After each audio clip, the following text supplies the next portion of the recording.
Life's not fair. It's not fair, my children used to wail. Well, how well I remember wailing it myself. I was lucky enough to be brought up in a pretty special environment. My grandfather was a self-made man. At the end of the Second World War, the constant worry of having lost one of his two precious sons was finally abated. When his sons finally came back home to run the family business, he took a further step and divided his baronial mansion into 3 large flats. His logic was that he'd never have to lose his sons again. I was brought up living on the floor below my slightly younger cousin. We were and still essentially are brothers. We ran amok. Nothing was safe, especially in this great Scottish mansion. What a position of true privilege. And we were really free range. We checked out after breakfast and often didn't return until dusk, apart from the occasional fridge raid. He was occasionally my target of envy, and I'm sure he mine. "Mom, Simon's got a new Action Man," I'd say. She'd reply, "Lucky him." There's a certain way that children can twist and extend the word "Mom, Mom, I want a new Action Man." This was probably the stage that my mother or father would say, "No," generating the standard "It's not fair" response. Here then is the father and mother dichotomy. My dad would pipe up, "Life is not fair." The problem was that he was always demanding that we, my brother and sisters, treat each other fairly. I'm not sure I ever met a straighter arrow. He was the very definition of fairness. His adherence to fairness was frustrating sometimes.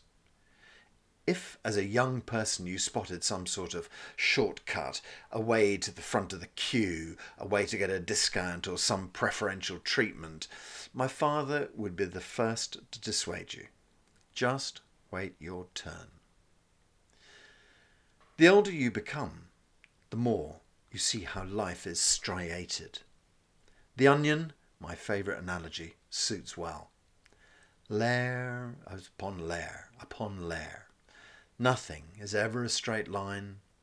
One's perspective is all. I remember reading about a Google project.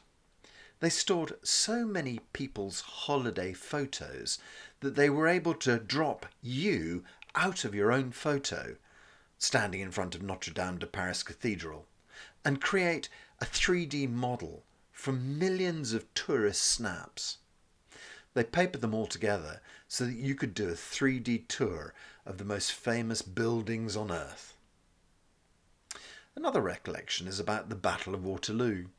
A historian had taken hundreds of different written accounts of the battle and had tried to piece them together like a sort of 3D mosaic of events. Things like this help us to see that everybody's perspective of one event or place can be similar, but then also totally different. What I used to think of as being fair or not fair was very different to a child born in 1962, say in Vietnam, and growing up in a war zone. So fairness is actually related to our judgment. To the Vietnamese child, my bad would have represented heaven to him. Well, to be fair, to me, when you're young, you don't really have any perspective anyway. When you fail to eat your dinner and you're chided that the poor Biafran child would love to have your dinner, it really doesn't mean anything to you. To my father, whose entanglement in the world conflict must have left him scarred, making things fair was really important to him as Europe rebuilding itself. Everybody wants a basic, decent standard of living. We have the Maslow ideas of a roof over our heads, food, education, and safety. Many millions of the world's population still get nowhere close to this. We're driven to recreate by a driver embedded deep in our reptilian brain. It's hardwired into us. Yet we still haven't figured out how to feed and house all the humans we're making. Don't get me wrong, we have the ability to solve all of humanity's problems in a generation. We're just held back by greed, hatred, and a lack of will. Just stop and imagine if the basic requirement for your life was A, not to be shot, and B, not to starve to death.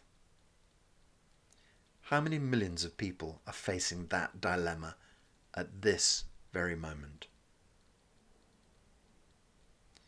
Did you know it's estimated that 25,000 people die daily, 10,000 of them children, from starvation?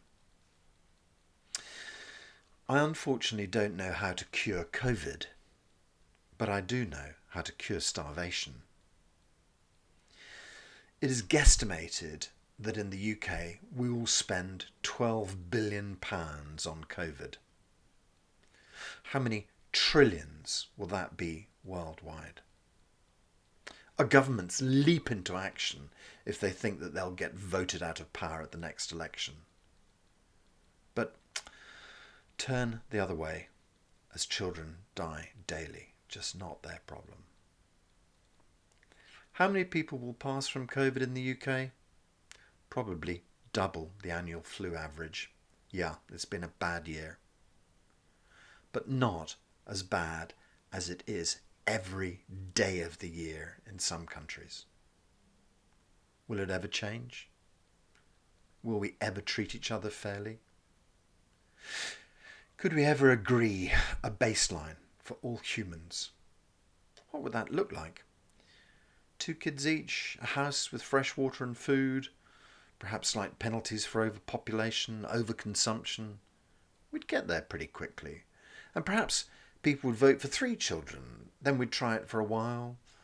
Any social engineering would require a tweak. Whatever we choose, we'd better do it quickly or miss the bus and watch the world burn. I can't finger wave though. Nobody will respond. Things have to look better and more interesting if you want people to go there.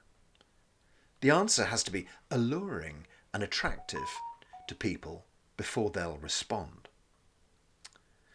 To this end, I'll just wrap up by giving you a potted history of a guy called Dr. Pang Ming. He's a Chinese philosopher, writer and teacher. In the 1970s he became a martial artist gold medalist. He studied with 19 of the Chinese top Qigong masters. He trained to become a Western GP, and then he trained to become a doctor of Chinese medicine. Not a bad CV, a prodigy by anybody's books. In the 90s, he created a hospital with no medicine where 95% of 300,000 people who passed through its doors had significant cures, only using Qigong as a therapy. Interestingly, Dr. Pang realised that Qigong will always be marginalised, as so few Western scientists have ever bothered to work with it. He realised that in the old days so much folklore and mystique surrounded it that it would never be taken seriously. He set out to change this, opening up a research institute and publishing hundreds of white papers to prove the work that he was doing. It's unfortunate that another Qigong group was growing ever bigger than his and eventually presenting something of a political challenge to the ruling Communist Party. At this juncture, Dr. Pang was shut down along with many other harmless schools. Most of his work disappeared.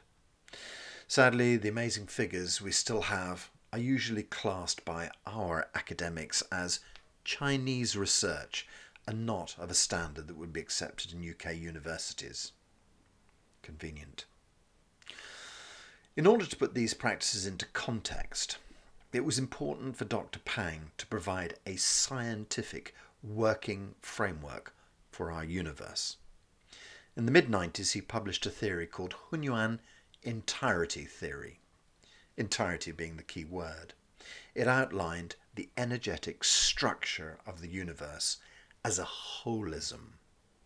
It parallels quantum and relativity theory, but set in terms of chi, space and information, rather than matter and energy. After publishing his own theory of everything, he set about proving it. In practical ways, he proved the ability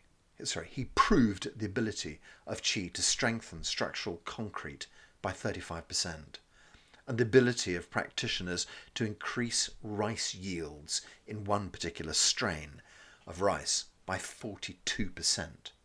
There were so many experiments that had these types of exceptional results. Sadly, most of the paperwork is gone.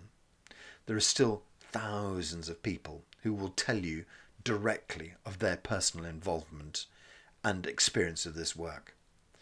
And many of these people, even today, who have healed themselves from cancer and all manners of life-threatening illnesses using his techniques. His theory states that we all have hidden abilities. They're obscured from birth by our parents, by our education systems. I've written much about this before, so I'll not recover that here. I will, however, draw your attention to the photo that goes with this article, with the written piece. This was my experiment. Our teachers did this with us when we were on a retreat for 10 days in Scotland. In the picture, there are pots. You'll see the control pots with very small amounts of growth. Beside those pots are ones overflowing with greenery. We had a pot each. Each night we sent them chi and good vibrations. The control pots were ignored, but just watered for 10 days. I was there. I saw it with my own eyes. We intervened and changed the growth of those plants. There are hundreds of photos from China from the hospital, the students there making tomatoes and bean plants rocket. It's a great way to increase productivity. My point is this: no finger wagging will ever divert humanity's course, but something clever, shiny and new might do. If I show you that I can do something that you'd probably consider to be magic, then I show you how, and you can do it too, well then, why don't we all try? Nobody seemed to be able to beat the 4-minute mile. For 70 years before, people crept closer and closer, but never faster. When Roger Bannister broke the 4-minute mile, suddenly the record was broken again and again, repeatedly, and in quick succession after that. Monkey see, monkey do. We just need an open-minded program in the West, supported by the people, not the CIA, to see if we can develop our special abilities as Dr. Pang has demonstrated. We can speed the growth of plants, heal ourselves, make engineering cheaper, less carbon intensive, more efficient. What other applications are there? I mean, I know of many, but let's not muddy the water with talk of bilocation or teleportation. How much do I need? Well, it's not £1 billion for starters. I'll show you how to increase the yield of UK agriculture by 10%. Surely that should be worth investing a few million quid in. Give me £5 million and 10 years. I'll halve the number of people going to GPs lift the weight off the NHS and feed 25% more people from the UK crop yield. There's one big downside. You'll have to keep naysayers off my back. You'll have to ensure that big pharma, big food, big agriculture don't kill me. You'll have to make sure that the vested interests in all of the above, those who own all of our media too, don't run me down and destroy me. I'm up for it. How about you?